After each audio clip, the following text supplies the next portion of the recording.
Տեսիք, Փաշինյան ինչով է զբաղված։ Երբ այստեղ կրակոցներ են, ինքը եւ իր պաշտպանության նախարարը Թբիլիսիում գնացել էին ֆուտբոլային խաղ դիտելու։ Երբ մեր զորքերը բերում են բարձր մարտական պատրաստության վիճակի, այսինքն զգոնության բարձրացում,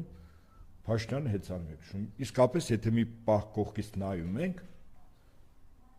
ցանկացած նորմալ երկրի քաղաքացի, երկրի ղեկավար կարող է կողքից դիտի, ասի, այս ձեր երկրի ղեկավարին գժանոցից նորեք թողե, այս հոգեկան հիվանդին ուղարկեք այնտեղ, որտեղից դուրս եկել։